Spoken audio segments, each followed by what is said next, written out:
Fandom, how's it going? This is my review for Avengers Age of Ultron. I got to see an early screening of it, and I'm going to tell you up front, I enjoyed it. The question that's on everybody's mind is, did I think it was better than the first movie? And I'm going to be honest with you, I do not think it was as good as the first movie. Here's the first one, here's the second one. They're very close, they're very neck and neck. I just think this one has a few more problems than the first movie, and it kind of stems from a little thing that I call sequelitis. And I'll get into that a little bit more, but overall I do think it is a solid movie, and this is going to be a spoiler-free review. But if you want to go in completely cold, I'm going to touch on a few things, nothing big. If you want to go in completely cold, shut this off. You can come back and watch the rest of it later. So let's talk about the movie. The general plot of this movie basically revolves around Ultron being the villain in this film. And if you don't know really anything about Ultron, he's an old school Marvel villain where he was in the comics created by Hank Pym. In this movie though, he is actually created by Bruce Banner and Tony Stark when they invade Baron Strucker's compound. Now, Ultron's basic goal is to wipe out life on Earth. He sees life as kind of this infection, this virus, this thing that is more wrong than good. And I really dig Ultron in the movie, and I think James Spader was an awesome choice to play the voice of it. And if you are going into this thinking, oh, Ultron's going to be this huge, menacing, really dark and really evil villain, you're not really getting that here. That was really something that surprised me. Yes, Ultron is evil, and yes, his intentions are terrible, but he's also got kind of like a comedic wit to him. All of those comedic moments kind of stem from the fact that you are not expecting Ultron to be who he is and to be so human. And I think a lot of it also stems from the fact that Ultron is kind of meant to be, in some ways, Tony Stark's doppelganger. So he kind of has that little bit of swagger, that little bit of comedic timing that, yeah, I'm going to hit you with this one-liner real quick. And it's really a reflection of how Tony is. And I thought that was really an intelligent way to go about his character. And it differentiates him from a lot of mustache-twirling villains. And even in the movie, he says, oh, this is the part that I'm going to tell you about my plan. And he kind of says it in a joking way right before he goes into this huge brawl with Tony Stark. Of course, the other cool characters that are in this movie are Pietro and his sister, Scarlet Witch, Wanda. They have actually a really good amount of screen time in this movie, and they're one of the first characters that you see. It's really interesting how they handle Scarlet Witch's powers in the movie. She really doesn't have reality-bending things per se. It's more of she's kind of an illusionist. She gets inside your head and she shows you your darkest fears and things like that, and she kind of just obliterates anything that's around her. It's really cool how they handle her. I really dug that. And when they first introduce her, it's also kind of creepy because she kind of does like this fear thing. If you've ever played the video game From Fear, where she bounces around the screen like that in kind of a ghost way, I thought, okay, well, there's a little bit of a horror element involved in that. Quicksilver is also really cool in this movie. I'm going to also answer the question that people are probably wondering, is he as good as the Quicksilver from Days of Future Past? Nah, not really. I actually prefer the Quicksilver from Days of Future Past. Even though this Quicksilver gets more screen time, Quicksilver in Days of Future Past just has that really cool, really memorable scene. I'm not saying that this Quicksilver from Avengers Age of Ultron doesn't have that.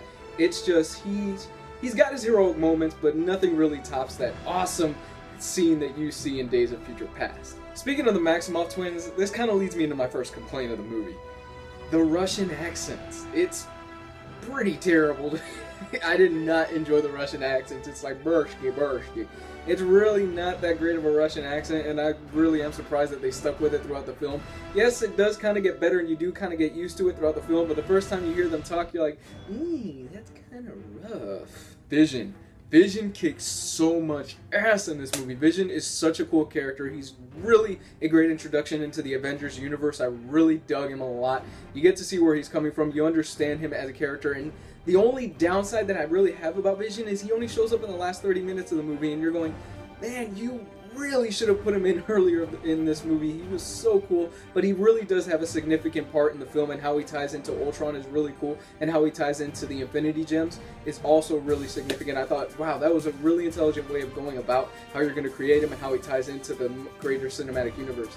Really awesome. You get to see all his cool moves. You get to see the blast from his face. You get to see him stick his hands through a Ultron bot. It's awesome. I loved every moment that he was on screen, and I wanted so much more of him. There's a moment in here involving Vision that is gonna have every single Marvel fanboy go, what? How did he do that? I'm telling you right now, it's one of those moments where I was sitting in the theater going, but that, what?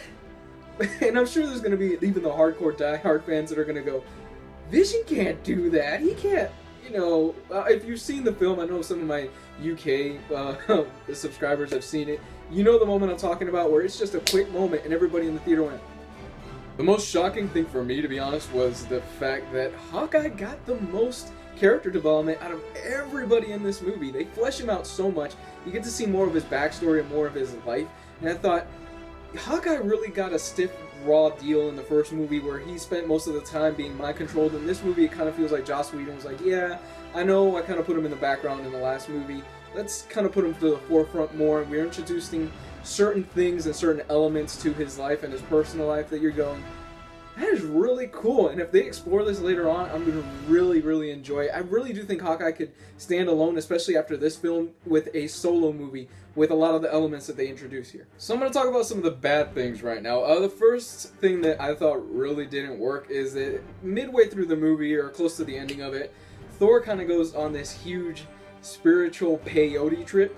Not to give too much away, but it was definitely a moment where I was like, you could have easily cut that out. It really doesn't bring much to the film. I know they're trying to set up the Ragnarok storyline and trying to set up Civil War, but that was definitely a chunk where I was like, you could have either fleshed this out more or you could have just completely cut it out. That really didn't work in the film at all. And I understand that Joss Whedon's original cut was about 3.5 hours long versus what we got right now, which is 2 hours and 10 minutes, and I think maybe in that cut there was more to what we saw, but it really just was one of those things where I was like, look dude, you either expand upon it or you let it go completely. And it was definitely a throwaway moment where really there was no payoff to it. It really didn't deliver much except setup. Let's talk about also the big thing that everybody's been complaining about, the Natasha and Bruce Banner relationship. This was really kind of a sticking moment inside of the movie for me. It came out of nowhere, where you have Natasha, she's flirted around with Steve, she's been close to Tony, all these characters, and there was really never any connection between her and Bruce Banner, and it's just something that they throw in at the beginning of the movie and you're going, it really doesn't make sense, this really kind of doesn't work, and you could have just done something completely without it. And I understand why they did it, because from a standpoint, it's kind of a way of them controlling the Hulk and them being able to turn the Hulk back into Bruce Banner without giving too much away again. But it's definitely one of those sticking point moments where I was like, I'm not entirely sure Natasha would go for this guy in the movie, considering her relationship with Tony and Cap, and it definitely seems like she was leaning more towards Cap in the last movie, but I mentioned earlier on in this review that the movie kind of suffers from sequelitis, and what I mean by this is that a lot of the beats, especially towards the end, are the same beats that they already hit in the first Avengers movie, and I understand why Joss Whedon did it, and it's kind of difficult because you gotta understand, Whedon is stuck right now. He is stuck in between two films. He's stuck in between his first Avengers movie, which he's competing against there, and he's stuck in setting up Infinity War and Civil War. So it must have been a super daunting task to write for this, but the ending of this movie definitely did feel kind of similar to the ending of the first movie, where you have this threat sends out an army against these people, and they deal with the army, and then they dispose of the villain like this. And that was another sticking moment for me, where I was like, he kind of dealt with Ultron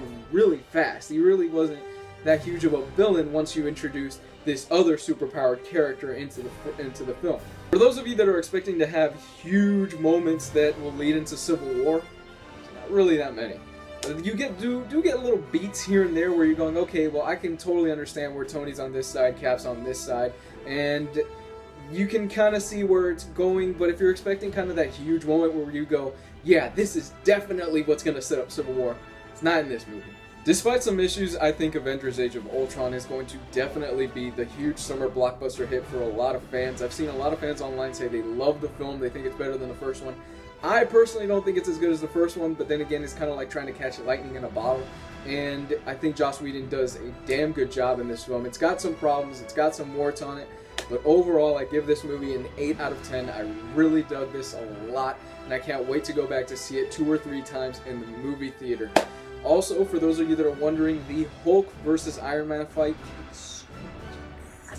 If you thought you saw the whole thing in the clips and in the trailers, you have not seen even a fraction of it, because it's like about 8 minutes long, and throughout the whole fight, it is so cool. If this is your first time checking out my channel, I do weekly reviews of comic books, trade paperbacks, hardcovers, and on occasion I talk about movies and video games. Speaking of video games, I am doing Twitch streaming on Saturday. You can follow me on my Twitch account and my Facebook and Twitter. Those are the best ways to get a hold of me. I'm going to link that stuff in the description below. If you have seen Avengers Age of Ultron, let me know in the comment section what you thought about it. You guys are awesome. Love to hear back from you. Bye.